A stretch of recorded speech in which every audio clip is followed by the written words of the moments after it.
Pernah mikir nggak sih pas tua kita gimana?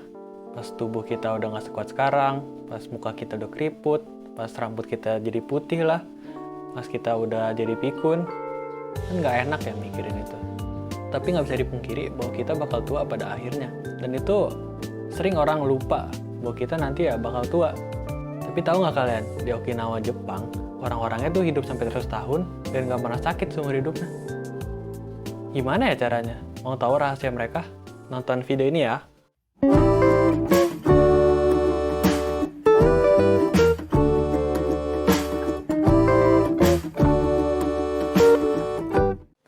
Halo guys, nama gue Arya Bereswara. Gue YouTuber yang membahas tentang self-development, review buku, dan produktivitas. Kalau kalian suka dengan konten yang gue buat dan pengen support gue sebagai YouTuber, jangan lupa like dan subscribe ya. Jadi tua. Nggak enak ya mikirnya. Mungkin lo sekarang masih umur 20, 30 dan nggak pernah mikir gitu pas lo tua gimana. Soalnya kelihatan masih jauh banget kan ya. 70 tahun, 80 tahun. Ya ngapain sih mikirin pas jadi tua ya kan 40 tahun lagi ntar gue tua. Ntar gue pikirin nanti lah pas gue tua. Tapi guys, kan investasi tuh bagusnya dari awal kan. Dan kenapa kita nggak pernah mikir untuk investasi tubuh kita untuk tua nanti? Pesan yang sering ayah gue bilang ke gue adalah, Dek, jaga kesehatannya ya. Jangan kayak ayah, umur 50 aja udah nggak bisa main tenis kayak teman-teman ayah. Dan itu yang bikin gue berpikir kalau orang tuh jarang gitu mikir tentang investasi tubuh kita di masa depan. Padahal itu adalah salah satu aset paling penting pada diri kita gitu. Kita nggak bisa ganti tubuh kita. Bisa dilihat ya dari kebiasaan dan perilaku orang-orang sekarang gitu. Kerjaannya begadang lah, minum-minum, makannya juga ngasal sekarang juga. Tapi nggak pernah mikir gitu, apa konsekuensinya buat masa depan nanti, 20 atau 30 tahun lagi. Karena itu sebenarnya bakal ngerusak kita banget. Mungkin lo nggak bakal ngerasain sekarang, soalnya lo masih muda. Tapi pas tua nanti ya lo bakal kerasa banget gitu. Dan nanti juga kesehatan tuh hal yang terpenting dalam hidup lo. Nah, yang gue bilang tadi nih, gue mau ngasih tahu cara hidup orang Okinawa gimana. Orang Okinawa tuh selain umur 100 tahun, mereka tuh sehat banget yang gue bilang tadi. Dan mereka sense of belonging-nya sangat kuat dan komunitasnya tuh sangat ramah gitu. Mereka care satu sama lain. Dan mungkin itu salah satu caranya agar mereka bisa hidup 100 tahun. Nah ini beberapa cara orang Okinawa bisa hidup sampai 100 tahun. Yang pertama, kerjaan mereka simple. Ini tuh yang membuat gue tertarik banget sama Okinawa. Kehidupan mereka tuh simple banget. Kerjaan mereka jadi petani lah, jadi pedagang, jadi penjahit lah. Tapi mereka ngerjainnya tuh sangat senang gitu dan mereka sangat passionate dengan kerjaannya. Gue pernah lihat di interview kalau ada penjual bunga 18 tahun yang kerja sampai dia umur 80 ke atas. Dan mereka nggak pensiun dan mereka senang-senang aja gitu dengan jual bunga. Mereka nggak punya ambisi tinggi gitu, jadi CEO lah, punya Lamborghini, nggak pernah. Tapi hidup mereka tuh senang-senang aja. Gue tuh selalu terpesona gitu sama orang yang passionate. Nggak perlu itu sesuatu yang mewah atau apa, yang penting itu sesuatu yang dia senang lakukan dan simple juga seperti nanam padi gitu atau menjahit baju. Menurut gue itu indah banget. I look up to them gitu. Gue pengen jadi mereka gitu. Dan ini pelajaran yang sering banget orang-orang lupa gitu. Kalau bawa hal-hal simple di dunia ini juga indah gitu. Kita nggak perlu Lamborghini, nggak perlu iPhone terbaru lah, nggak perlu uang miliaran gitu buat happy. In the end of the day, ya happiness datang dari lo sendiri. Ngapain lo nyari happiness dari luar gitu. Nah ini pesan yang semua orang tahu gitu. Kalau misalkan happiness tuh nggak datang dari uang.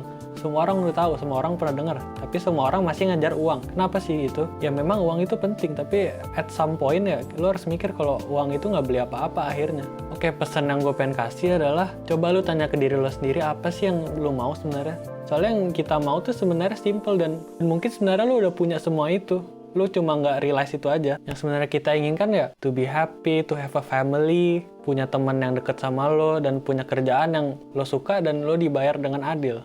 Am I wrong? Yang kedua, healthy diet. Iya gue tahu gimana healthy diet mah. Paling juga makan sayur, minum yang banyak, jangan kebanyakan makan gula. Kalau makan daging jangan dimakan lemaknya. Kalau makan jangan sampai kenyang-kenyang banget. Iya gue tahu itu mah itu udah basi. Gue juga udah pernah denger. Emang apa spesialnya sih di Okinawa? Ya sebenarnya nggak ada spesialnya sih. Ya yang gue sebutin tadi itu adalah apa yang dilakukan orang-orang Okinawa. Sangat simple kan. Dan kita bisa implement itu ke everyday life kita. Kita tahu apa yang baik, tapi kita sebenarnya nggak tahu apa gitu manfaatnya. Sebenarnya apa? Ya sebenarnya manfaatnya ya buat kita di masa depan gimana? Buat hidup kita enak nggak di masa depan? Dengan ngelakuin prinsip-prinsip simple kayak gitu, orang-orang Okinawa tuh hidupnya udah sampai 100 tahun. Dan mereka sehat gitu seumur hidupnya. So, diet di Okinawa sangat bisa dilakuin kan? Oke, sebenarnya pesan gue di sini ya bukan nyuruh lu buat berhenti makan daging lah, jadi vegetarian full gitu.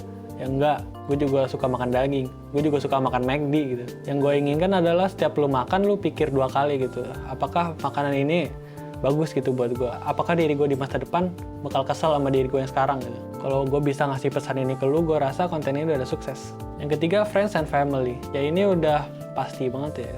Semua orang butuh teman dan keluarga yang baik gitu. Tapi di Okinawa tuh teman dan keluarga itu sangat dekat gitu. Ada sense of belongingness kayaknya nggak ditemuin gitu di tempat lain. Dimana semua orang bantu satu sama lain dan semua orang tuh merasa dibutuhkan gitu. Jadi ada beberapa tradisi gitu yang di Okinawa yang menurut gue sangat indah. Yang pertama ada Yuimaru. Jadi Yuimaru tuh kayak setiap orang di Okinawa tuh kebanyakan punya kebun.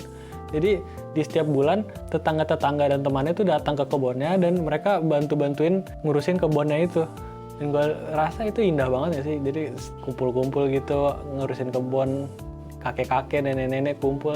I think it's very beautiful actually. Dan pas lu tua gitu, tapi lo dikelilingin sama orang-orang yang positif seperti itu, gue rasa hidup lu bakal enak gitu, hidup lu bakal positif terus. Yang kedua ada Moai. Moai itu sebenarnya kayak arisan, biasalah, datang-datang cepika-cepiki, lu tau lah gimana. Tapi bedanya tuh mereka nentuin siapa yang dapat uangnya, ya dari siapa yang benar-benar butuh gitu. Misalkan ada orang yang lagi sakit gitu, misalkan ada orang yang anaknya pengen kuliah, ya orang itu yang bakal dapet. Dan ini sangat membangun solidaritas gitu di dalam komunitas. Kadang gue suka mikir, kenapa di zaman digital ini yang kita sangat terkoneksi, ini zaman dimana kita merasa sangat sendirian gitu. Kita bisa ngomong sama orang yang ribuan jauh, tapi orang yang serumah sama kita atau tetangga kita nggak terlalu deket. Sebenarnya agak ironis sih. Pesan di sini adalah ayo kita lebih care sama orang-orang di sekitar kita. Karena di akhir hari ya, kalau lu lagi masalah, ya mereka orang pertama yang bakal bantuin lu.